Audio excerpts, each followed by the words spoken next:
जय माता दी दोस्तों, कैसे हैं आप सब। दोस्तों बात कर रही हैं 20 और 21 जनवरी की कि ये 2 दिन मकर राशि वालों के लिए कैसे रहने वाले हैं। इन 2 दिनों में मकर राशि वालों को क्या खुशखबरी सुनने को मिल सकती है, किन बातों में इन्हें सावधानी रखनी चाहिए। तो इन 2 दिनों का राशिफल जानने से पहले हम इन 2 दिनों का पंचांग जान लेते हैं। 20 जनवरी 2026 दिन मंगलवार रहेगा। माघ माह शुक्ल पक्ष की द्वितीय तिथि रहेगी। सिद्धि योग रहेगा जो 8 बजे तक रहेगा। उसके बाद व्यतिपात योग प्रारंभ हो जाएगा। श्रवण नक्षत्र रहेगा जो 1 बजकर 7 मिनट तक रहेगा। उसके बाद घनिष्ठा नक्षत्र प्रारंभ हो जाएगा। चंद्रमा मकर राशि में रहेंगे। विजित मुहूर्त का समय रहेगा 12 बजकर 11 मिनट से 12 बजकर 53 मिनट तक। राहुकाल का समय रहेगा दोपहर 3 बजकर 11 मिनट से 4 बजकर 30 मिनट तक। अब बात करते हैं 21 जनवरी की। 21 जनवरी 2026 दिन बुधवार रहेगा। माघ माह शुक्ल पक्ष की तृतीय तिथि रहेगी। घनिष्ठा नक्षत्र रहेगा जो 1 बजकर 59 मिनट तक रहेगा। उसके बाद शतभिषा नक्षत्र प्रारंभ हो जाएगा। व्यतिपात योग रहेगा जो 6 बजकर 58 मिनट तक रहेगा। उसके बाद वरियान योग प्रारंभ हो जाएगा। चंद्रमा राशि परिवर्तन करेंगे, कुंभ राशि में आ जाएंगे। राहुकाल का समय रहेगा 12 बजकर 32 मिनट से 1 बजकर 52 मिनट तक।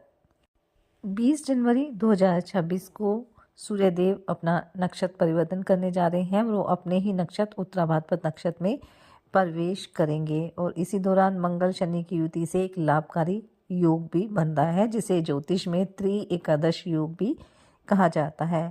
और ऐसे योग कम ही बनते हैं और इनका असर लंबे समय तक देखने को मिलता है। 20 जनवरी को दोपहर 12 बजकर 13 मिनट पर शनिदेव अपने ही नक्षत्र में प्रवेश करेंगे और शनिदेव का अपने ही नक्षत्र में प्रवेश करना मकर राशि वालों के लिए बेहद ही फायदेमंद साबित होगा। शनिदेव की विशेष कृपा मकर राशि वालों पर बनी रहेगी। महत्वपूर्ण कार्यों में सफलता शनिदेव दिलाने वाले हैं। आपकी आमदनी में भी वृद्धि देखने को मिलेगी। कोई बड़ी डील या समझौता फाइनल हो सकता है। निवेश से भी अच्छे रिटर्न मिलने की संभावना है। घर परिवार में भी खुशी का माहौल रहेगा। संतान पक्ष से भी शुभ समाचार आपको सुनने को मिल सकता है। नौकरी पेशा लोगों के लिए भी समय अच्छा रहेगा। इंक्रीमेंट और उच्च अधिकारियों का सहयोग मिलने की संभावना रहेगी। प्रमोशन के भी योग बनेंगे। वहीं आर्थिक दृष्टिकोण से भी समय अच्छा रहेगा। धन लाभ के योग बनेंगे। समाज में आपका मान सम्मान बढ़ेगा। विद्यार्थियों के लिए भी शनिदेव का नक्षत्र परिवर्तन करना काफ़ी लाभकारी रहेगा। प्रतियोगी परीक्षा में मनचाही सफलता प्राप्त होगी। मित्रों से भी आपको सहयोग मिलने वाला है। वहीं पारिवारिक दृष्टिकोण से देखें तो दाम्पत्य जीवन में भी आपसी सामंजस्य बना रहेगा। प्रेम संबंधों के लिए भी समय अच्छा रहेगा। माता पिता का आशीर्वाद भी आपके ऊपर बना रहेगा। शनिदेव के प्रभाव से महत्वपूर्ण कार्यों में भी आपको सफलता प्राप्त होगी। पैतृक संपत्ति के मामलों में भी आपको सफलता मिलेगी। वहीं जो जातक बेरोजगार है उनकी नौकरी की जो इच्छा है वो पूरी होती हुई नजर आएगी। समाज में आपकी मान प्रतिष्ठा में वृद्धि होगी। यानी शनिदेव का जो नक्षत्र परिवर्तन है वो मकर राशि वालों के लिए लाभकारी रहने वाला है। शनिदेव आपको बड़ी सफलता दिला सकते हैं। आपके जो भी प्रयास रहेंगे उनमें भी आपको शनिदेव सफलता दिलाएंगे। इसलिए शनिदेव की विशेष पूजा अर्चना करें। शनिदेव से संबंधित दान भी करें। नियमित रूप से हनुमान जी की आराधना करें ताकि शनिदेव का आशीर्वाद आपके जीवन पर सदैव बना रहे। तो चलिए बात कर लेते हैं ये 2 दिन मकर राशि वालों के लिए कैसे रहने वाले हैं। ये 2 दिन मकर राशि वालों के लिए लाभकारी रहेंगे। इन 2 दिनों में आपको अपने घर परिवार से या किसी मित्र से कोई खुशखबरी भी सुनने को मिल सकती है। घर परिवार के सदस्यों के साथ आप किसी मांगलिक कार्यक्रम में सम्मिलित भी हो सकते हैं जहां कुछ पुराने मित्रों से आपकी मुलाकात होगी। अगर आप राजनीति से जुड़े हुए हैं तो आपके लिए 2 दिन काफ़ी अच्छे रहेंगे। आपको आपके कार्यों की वजह से एक नई पहचान मिलेगी। वहीं पारिवारिक दृष्टिकोण से भी 2 दिन अच्छे रहेंगे। जीवन साथी के साथ आपके रिश्तों में मजबूती रहेगी और अगर आपके जीवन साथी ने किसी नई नौकरी के लिए अप्लाई किया था तो उसको सफलता मिलने की प्रबल संभावना रहेगी। माता पिता का आशीर्वाद भी आपके ऊपर बना रहेगा।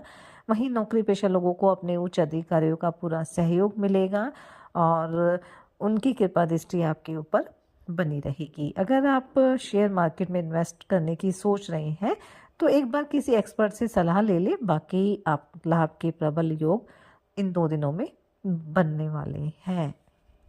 विद्यार्थियों को भी किसी एग्ज़ाम में भाग लेने का मौका मिलेगा और आगे चलकर आपको उसमें सफलता ही प्राप्त होगी। जीवन साथी के साथ कहीं घूमने जाने की योजना भी आप बना सकते हैं।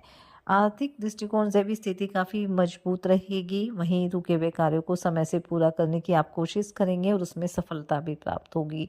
और अगर कोई कानूनी मामला लंबे समय से चला आ रहा था, तो उसमें भी आपको राहत मिलने वाली है। सामाजिक कार्यों में भी काफ़ी व्यस्त रहेंगे, अपने काम से एक नई पहचान बनाएँगे। दान पुण्य के कार्यों में भी आप बढ़-चढ़ कर हिस्सा लेंगे। इन 2 दिनों में आप किसी नई प्रॉपर्टी की खरीदारी की योजना भी बना सकते हैं और ये जिसके लिए आप बैंक से कोई लोन लेना चाह रहे हैं, विचार कर रहे हैं, तो वो भी आपको आसानी से मिल जाएगा। माता-पिता का साथ भी आपके साथ बना रहेगा। स्वास्थ्य के दृष्टिकोण से देखें तो स्वास्थ्य आपका अच्छा ही रहने वाला है, किसी तरह की समस्या नहीं है। लेकिन फिर भी मौसम का ध्यान रखें, खान-पान का ध्यान रखें और योग, ध्यान, मेडिटेशन करते रहें ताकि आपका स्वास्थ्य हर तरह से उत्तम बना रहे। संतान पक्ष की ओर से आपको कोई खुशखबरी सुनने को मिल सकती है। इन 2 दिनों में घर परिवार में किसी अतिथि का आगमन भी हो सकता है, जिससे सब लोग व्यस्त तो रहेंगे, लेकिन कुछ पुरानी बातें ताज़ा हो जाएगी, जिससे सभी का मन काफ़ी खुश रहने वाला है। घर परिवार में किसी सदस्य के विवाह को लेकर अगर कुछ रुकावटें चली आ रही थी, तो वो दूर हो जाएंगी। वहीं रोज़गार को लेकर इधर-उधर आप भटक रहे हैं, तो कोई अच्छा अवसर इन 2 दिनों में आपको मिल सकता है। बस आपको अपनी मेहनत पर भरोसा करके चलना है और किसी भी गलत काम में हाथ नहीं डालना है। बाकी सफलता मिलने के प्रबल योग इन 2 दिनों में बन सकते हैं। अगर आपका कोई पुराना लेन-देन आपको टेंशन दे रहा था, तो वह भी दूर हो जाएगा। मौज-मस्ती भी करते हुए नज़र आएँगे और इससे आप खुद को काफ़ी रिलैक्स महसूस करेंगे। संतान की नौकरी से संबंधित काम को लेकर कहीं बाहर जाना पड़ सकता है। इन 2 दिनों में आपको इस बात का भी ध्यान रखना है कि आपकी जो भी योजना है, वो किसी भी अजनबी के साथ आप शेयर ना करें, किसी भी अजनबी पर कोई भरोसा ना करें, क्योंकि आगे चलकर आपको कोई परेशानी उठानी पड़ सकती है, इसलिए थोड़ी सावधानी भी बरतें। तो कुल मिलाकर हम कह सकते हैं कि ये जो 2 दिन है, वो मकर राशि वालों के लिए लाभकारी रहेंगे, इसलिए इस समय का फ़ायदा उठाएँ, मेहनत करें और अपने प्रयास जारी रखें। साथ ही सच्चे मन से आप ईश्वर आराधना करें, हनुमान जी और शनिदेव की आराधना करें, हनुमान चालीसा का पाठ जरूर करें। अपनी सामर्थ्य अनुसार गरीब और असहाय लोगों की मदद करें, उन्हें दान दक्षिणा दें, अपने बड़ों का सम्मान करें। इससे आपके जीवन में सदैव खुशियां बनी रहेगी और आपकी जो भी मनोकामना है वो अवश्य पूरी होगी। ये 2 दिन आपके लिए मंगलकारी रहे, शुभता भरे रहे। इसी मंगल कामना के साथ जय माता दी।